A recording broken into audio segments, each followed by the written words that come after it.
Chers amis, bonjour. Je voudrais commencer avec vous une étude progressive de ce que l'on appelle les Aseret Adibrot, c'est-à-dire les 10 paroles.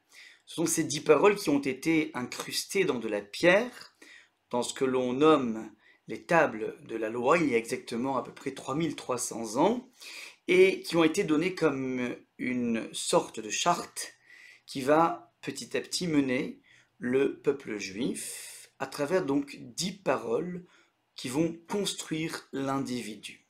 Alors on va tout d'abord s'intéresser à la structure de ces tables, puis ensuite on essaiera petit à petit de déceler tout ce que l'on peut apprendre de chacune de ces paroles, de ces 10 paroles. Alors tout d'abord, pour parler de structure, j'ai ici donc un document dans lequel figurent ces fameuses 10 paroles. Alors, bon, c'est pas forcément facile de regarder ce qu'il y a à l'intérieur, on le lira, mais ce qui va m'intéresser, c'est qu'en fait, ces 10 paroles n'ont pas été inscrites dans la pierre, dans une sorte de pierre, dans lequel on va dire un après l'autre les 10 articles.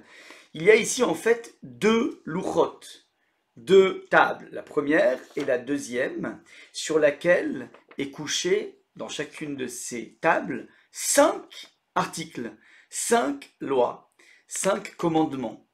Pourquoi ne pas les donner en déroulé? Pourquoi avoir besoin de mettre finalement un système de matching, c'est-à-dire le 1 en face, en face du 6, le 2 en face du 7, le 3 en face du 8, le 4 en face du 9 et le 5 en face du 10. Fort à penser que cette disposition en miroir est là pour nous faire comprendre qu'il existe une corrélation entre ces éléments, entre ces commandements. Et lorsqu'on regarde un tout petit peu plus le texte, alors on se rend compte qu'il y a une caractéristique commune aux 5 premières et une caractéristique commune aux 5 dernières qui ne sont pas du tout du même plan. En effet, les maîtres font la remarque suivante, que la première des tables, donc qui se déroule ici, ces 5 commandements qui se déroulent dans la première table, concernent ce que l'on appelle la relation d'un individu dans toute forme de verticalité.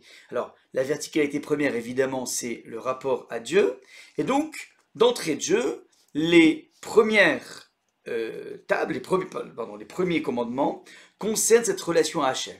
Le texte nous dit « Je suis l'Éternel, ton Éternel, qui t'a fait sortir d'Égypte, d'une maison d'esclaves. » Deuxième commandement, tu n'auras point des dieux autres. L'interdiction d'idolâtrie, renoncer à toute forme d'association d'Hachem, Hachem étant unique. Troisième commandement, tu ne porteras point le nom de Dieu en vain.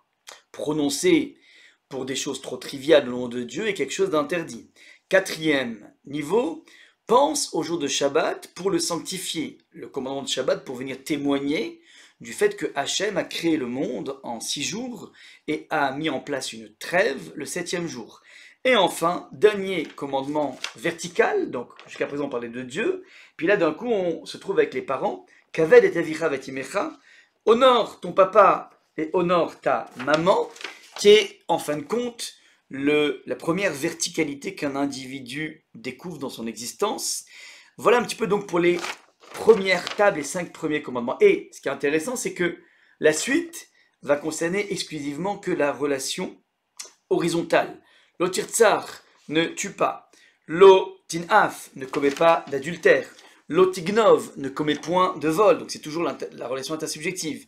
Lo taneh berecha et shaker, ne rends point contre ton prochain un faux témoignage. Donc c'est encore une fois la démolition des relations vraies entre les individus. Et enfin, dernier commandement, lo tachmod betrecha, ne convoite pas les maisons de ton proche. Et donc, on a ici 5 premières sur le plan vertical, 5 suivantes sur le plan horizontal. Les mettre l'une en face de l'autre, c'est peut-être, et c'est comme ça expliquent certains commentateurs, prendre conscience que il n'y a pas, on va dire, de rapport à Dieu sans un rapport équilibré à l'autre, et il n'y a pas non plus un rapport équilibré à l'autre sans y mettre aussi ce rapport au monde spirituel, ce rapport à Dieu. Il y a donc ici une volonté de comprendre que les choses sont interconnectées les unes avec les autres. On essaiera d'expliquer quels sont ces liens profonds qui tissent, qui sont sous-jacents dans le respect du 1 avec le 6, 2 avec 7, quels sont les points communs. On se donne rendez-vous pour la prochaine émission.